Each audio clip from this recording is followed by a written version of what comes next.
how much difference is there between Hillary and Trump? That's a whole other matter. But Trump didn't destroy Libya and Iraq and Haiti. So already I think, guy's got a fresher slate. He's a complete idiot. But, remember the good old days when Sarah Palin was the stupidest Republican? The Todd Shapiro Show. I've interviewed thousands of people, it seems like, in my career, but never have I interviewed somebody with a #1 sitcom in the world who was ran for president and was a star of a Comedy Central roast, which, despite Justin Bieber being a star of a Comedy Central roast, that makes them a legend. Welcome, and we're so grateful for your time, Roseanne Barr. How are you? I'm fine. Thank you for having me. We are so appreciative for you to be here. Now, have you been doing the junket here in Toronto, promoting your JFL show on Friday night? Yeah, I just did a couple shows. Oh God, I can't remember the name of it. Do you hate doing that stuff, going to a million different things in the same day and kind of repeating and saying the same thing over and over again? No, I'm so used to it. That's what you do when you're, promotion's part of the job. So just get used to it. But you're Roseanne Barr. I always think to myself that Roseanne Barr wouldn't need to go and do the promotion still. I would sleep in at this point or just or pass on it. No, you got to do it. Ben Miner is the boss of Canada Laughs here. And Ben wants to make a Roseanne Barr week here on the station. That's so nice. Yeah, we want to dedicate a whole week to you. That's awesome. Yeah. Thank you. Well, no worries. What are you going to do? Just have pizza and... beer, all that stuff. It's going to be a good time, and just talk about how awesome you are. You're on the Mount Rushmore comedy for me. Oh, thank you so much. That's sweet. Do you get tired of people kissing your ass all the time? Not at all, and never. When I look at the writers that came through your show, I know, right? There's Norm Macdonald, there's Judd Apatow, there's Gilmore Girls creator, there's so many, Joss Whedon. Yeah. How big a part did you play in scouting what's his talent? name? Chuck. The one that's Lorre. got all the... Yeah. Oh, Chuck Lorre, that's right. Yeah. Oh, my goodness. Yeah, all of them. So did you scout these people out personally? I was presented with a lot of people from people who already were writing on the show. I had friends, so that's kind of how I met most of them. Somebody knew somebody and say, hey, you'd like this person. And our producer is the one who introduced me to Joss Whedon. He was only 19, and he said, I think you're really going to like this guy because he can write feminist lines, which that was a big problem. I had to whip a lot of people. But those are the days you could whip people, too. yeah, right? Yeah. Well, you weren't supposed to, but I did. But I was excited for Joss, and I was excited for everybody. We had over 100 writers over the years. Holy smokes. And most of them have gone on and become real successful people. Wow. How many of those sort of would come to you for advice, Roseanne, being sort of just a natural comedian, and others maybe using that as their craft? Is that one thing you were a leader within, or is that something that you just relied on a team for? Huh? Well, come on. I don't know what you're saying. No, there are writers that do that as their sort of main profession. I hired a lot of comics to learn the form of writing, which I thought was going to get me a lot better jokes than hiring script writers from Harvard. We all kind of learned it together in a way, a lot of comics. We can learn a form better than writers can learn to be funny. But I had a good mix of people who understood the form and could do that three or four scenes, act break stuff, and then comics would fill in the joke. So, and I had the best of a lot of great writers. When you do stand-up, you do a lot of sort of improv. You just go up there. No, I don't. You rehearse your routine. It's all rehearsed. That routine. No, I leave room for improv. Yes. But now I'm confused. I don't get up there. Give me a name of a city. I don't do that. It's just off the top of my head with the audience. If somebody happens to turn me on or give me an idea, but no, it's all written material. It's almost 90 minutes of written material. You like to riff, but no one's going to pretend to be your arms. What? With the improv, What? With the game, Whose Arms Are These? Oh, you never I seen didn't that? see that one. That's a terrible improv game. I'd make fun of improv, and I'd go, okay, give me a city, and okay, give me a job, because that's what they always say. And then I go, okay, and what do I say when I get there? But, being in Toronto, do you love coming to Canada, Roseanne? Is that fun for you performing here? yeah, it is really fun for me performing here. There was a long time when I didn't do stand-up, about 15 years, where I took a big break, but I've been doing it for about 2 years, coming back a little bit. And these are some of the most sophisticated and comedy educated audiences, that there are. Everybody loves it up here. It's a great, intelligent, well-read audience to get in front of. You recently, I think, went on record saying, I'm a little worried about what's going on in America with Trump and Hillary, and you guys should be worried about Hillary because she might invade you next. Oh, Canada? Yeah. Mm-hmm. Is this actually a big fear of yours, what's going on in the American politics game? And I know that you wanted to run for president. No, I did run in 2012, and my documentary, Roseanne for President, is available on... direct TV. I don't know what it is. It's out there on every kind of social platform or media platform. But yeah, I filmed it. And what did you ask me? Well, I asked you if you're worried for us Canadians. Are you actually genuinely afraid? Because Hillary will invade you? Yeah. Well, I thought that was kind of a joke. And then I was reading, because, sometimes I'm really stupid. Did you know that the War of 1812, America did invade Canada? Yeah. I had no idea that really happened when I said it. So, yeah, you guys, we might come up here. You might need to look out. I think we'll go to Cuba first. But are you frightened, though, really, with what's going on? You said you would prefer Trump over Hillary. No, I didn't say that. You didn't say that? Then why is that written? Like, fuck those guys. Because they're just friggin' morons. I said if Trump did win, we would be lucky, because that would mean Hillary didn't already own the White House, which, of course, she does. Mm-hmm. She has the receipt, and, she's definitely going to win. How much difference is there between Hillary and Trump? That's a whole other matter.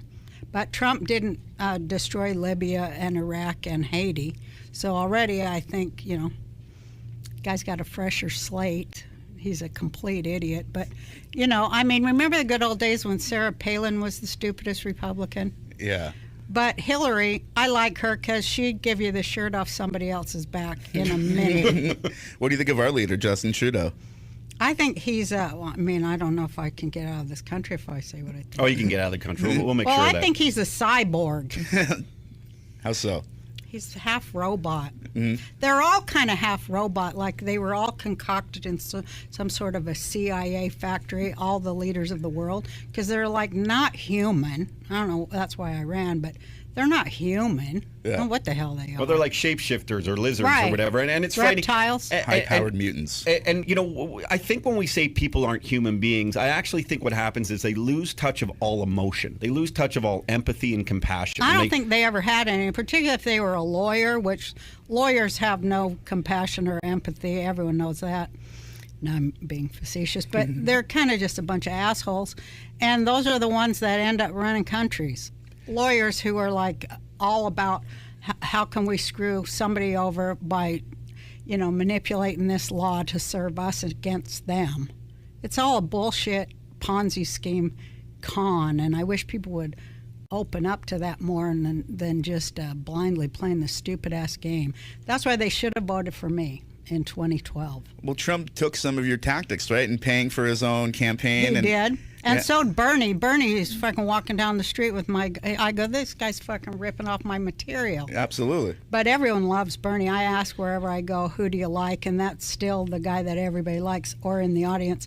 But I have a feeling that people cheer for Bernie and Hillary, but they really like Trump. But that's like, you can't say it. There's a lot of that. Mm-hmm. It's like, don't say you like him. Well, that's why polls are anonymous. So, right. For those people who will say maybe towards their friends or in the workplace that they wouldn't vote for him, I think there will be a lot of people in this very frightening time. And again, I'm not endorsing it or condoning it, but that will probably vote Trump. I do too. Back to Bernie Sanders, Roseanne Barr, who, by the way, is here for JFL 42, JFL42.com or RoseanneWorld.com for Bernie's here. Bernie's here doing a set. No. I'm doing the radio reminder stuff about your tickets. But for Bernie Sanders, I was really pissed off, and I wanted to ask you, when he endorsed Hillary, was he not completely fucking hypocritical of everything? People say that they met with him, and he came out looking ashen, and then he, come on, it's like, you're gonna, I think that he had no choice. But wouldn't you rather go down on a sinking ship as the captain, knowing that you stood for what you believed in? Well, that bothered me too, I have to say. But you never know what they say to people or what they say. Hey, if you don't, was he threatened? I don't know. People say he was threatened. But that's how those big parties work. I mean, come on, they run on graft and blackmail and violence and everything else. That's how you get to be in power. So, he probably just did what he had to do. But he's still out there saying stuff, which is good. But, yeah, I kind of was bummed. I was bummed that his supporters started, taking up for her immediately after. And I think what I was most angry at is that he took money from his supporters. Mm-hmm. So when he switched completely his he sort of gave mentality. it to Hillary. Yeah, that's why I think they let him run. I think that's why the Dems let him run it all, because they knew, well, nobody's going to give her much money, so we'll use him. And see, that's how they do it. Back to the Ponzi It's not scheme. like your vote matters, for Christ's fucking sake. Do you think that Trump and Clinton are buddies and that he's trying to help her get into office? I did. I thought he was playing the heel, like in wrestling, making her look good. But I think something happened. Mm-hmm. I think that WikiLeaks threw it all out of balance. No doubt. Now I think, for a while I thought, oh, he doesn't want to win with the crazy shit he says. But now it seems like he does. I don't know. Roseanne, seems like she doesn't want to win now. Yeah, right. But Nobody they wants both it. work, come on, the president, no matter what party, they all work for Wall Street. So it's not like it's really going to be a big difference. No. It's like the money party with two, I called it the duopolistic fundraising arm of the military-industrial complex. Hang on. That's what it is. Yeah. It's cool how... I'm going to get assassinated. we don't have enough listeners for that. It's okay. Thank God. Roseanne Barr hanging out with us. It's so cool. I like your pants. Yeah, they're kind of like diaper pants. They're sort of. I love those pants, the drop crotch thing. They're super comfy. Yeah, when they are. when a lady who helps dress me, not my wife, but one of my sponsors actually, Gotstyle, I'll throw it in there. She said you'd love them, and I said I protested them completely, and then finally I put them on. Now it's the only ones I'll wear. What are they called? They're called Xanarobes. Drop crotch. Drop crotch. Yeah, diper pants. I'm a beaver short pants. fat guy. All my pants are drop crotch. This is terrible. My pants would be shorts on you. This is awful. I couldn't sleep last night, Roseanne. I was so excited to chat with you. I literally had to take melatonin to fall asleep. It was like Christmas Eve for me. Did that work? Yeah, it worked. It eventually worked. I eventually fell asleep, but this is just such a thrill. Like, this is nuts, right? It's like the person on the money's right across from us right now. Like, thanks. You're a gigantic. You're just everything you've done, everything you've accomplished. Is there anything that stands up as the number one thing for you? Is it the sitcom? Is it anything else? The national anthem. Well, of course, the sitcom. Mm-hmm. But, the sitcom came because of my stand-up. And so if I was going to say the most exciting minute in my life was coming off the stage at the Comedy Store and seeing I didn't know who the guy was, but he came up and handed me a card, and he goes, Roseanne, I love you. And I wasn't from L.A. I was only in there. I dropped in one night. And so I'm like, oh, great move, because I always would be like, that's my shtick. But I looked at the card, and it was The Tonight Show, and it was when Johnny Carson was the host, and he, of course, was my idol, and oh my God, that was the most exciting. That was the number one. And then doing it and meeting Johnny and doing The Tonight Show, there's still nothing. Well, some things, I've had a lot of, I won the Peabody and Emmy and Comedy Awards after Comedy Award. Humanitas Awards, the Jack Benny Award, the Lucille Ball Comedy Award. Ever amaze yourself, even sort of the blessed life you've had? Yeah, and especially I won the Eleanor Roosevelt Freedom of Speech Award, which that meant a lot because she was my idol too. But yeah, I'm like sometimes pinch myself. What the hell did you walk into? But I worked hard, and I did what you have to do.